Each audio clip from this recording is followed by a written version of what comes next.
चीना चिड़िया अपनी सास वसुंधरा चिड़िया के साथ घोंसले में रहती थी।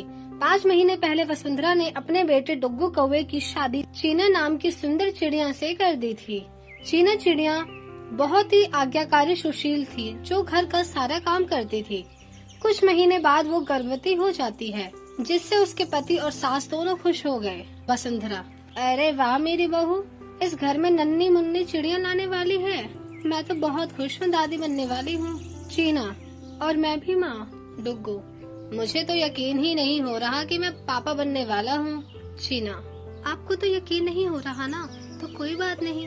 कुछ महीने बाद हमारा बच्चा जब आपको चोंच मारेगा ना, तो आपको पक्का यकीन हो जाएगा। वसुंधरा: हाँ हाँ हाँ चीना बहू, ये तूने बहुत सही कहा। अच्छा बहू, आपसे तो काम नहीं करेगी, ज्यादा उड़ना नहीं है। जो भी चाहिए मुझे या डुग्गू को बता देना, हम दोनों ना तेरे लिए वही ले आएंगे। चीना: ठीक है माँ जी। माँ जी, मेरा ना इमली खाने का मन कर रहा था, तो आप क्या ले आएंगी?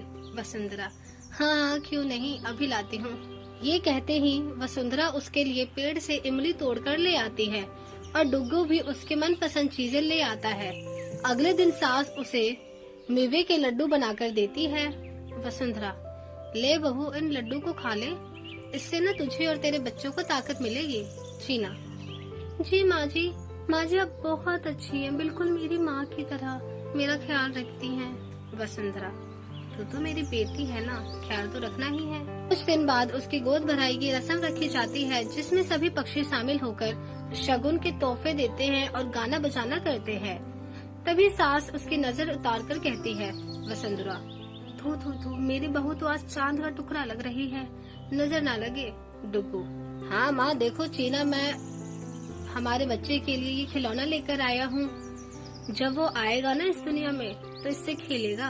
तोता: ले चीना, मैं तेरे लिए ये सुंदर सा हार लाई हूँ और बच्चे के लिए चांदी की कटोरी, जिसमें वो खाएगा पिएगा।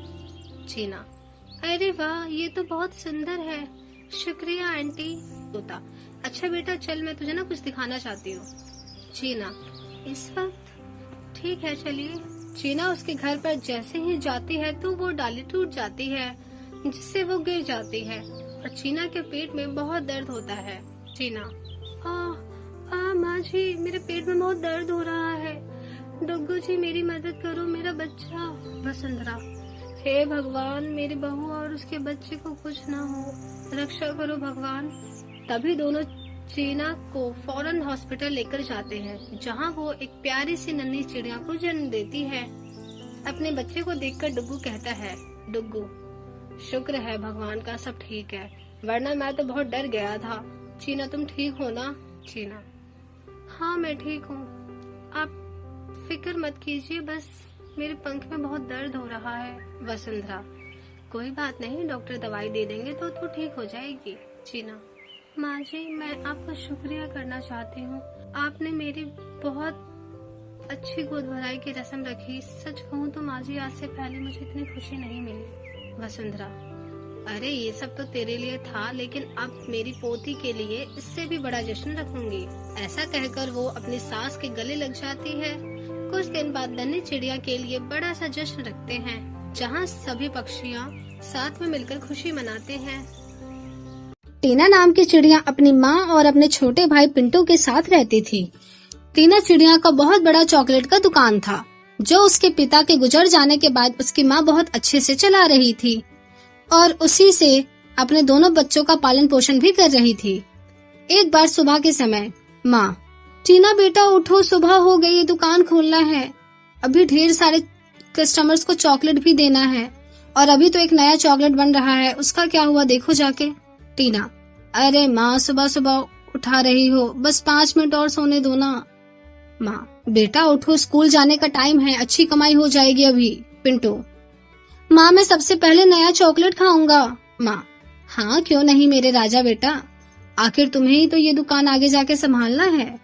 टीना: हाँ हाँ क्यों नहीं, बस अपने बेटे का ही नाम कर दो सब। माँ: अरे टीना बेटा तुम नाराज हो रही हो, मेरा जो भी है वो सब तुम दोनों का है। फिर टीना चिड़िया अपनी माँ को हंसते हुए गले लगा लेती है और फिर दुकान पर अपनी माँ के साथ चली जाती है। टीना चिड़िया की माँ ग्राहक को उनके मन पसंदीदा चॉकलेट देती है। कबूतर, अरे अरे टीना की माँ, मुझे ये वाला चॉकलेट देना।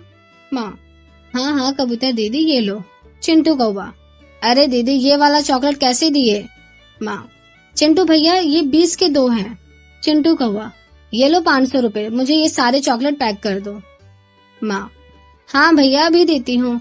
टीना बेटा, तू मार्केट में जाकर हमारा नया चॉकलेट आने वाला है ना, उसके बारे में सभी पक्षी जातियों के पास प्रचार कर कर आ और बता कि ये चॉकलेट उनके लिए कितना फायदेमंद साबित होगा और ये चॉकलेट बच्चे जितना मर्जी खाएं उनको कोई नुकसान नहीं होगा। टीना, ठीक है माँ, मैं अभी जाती हूँ।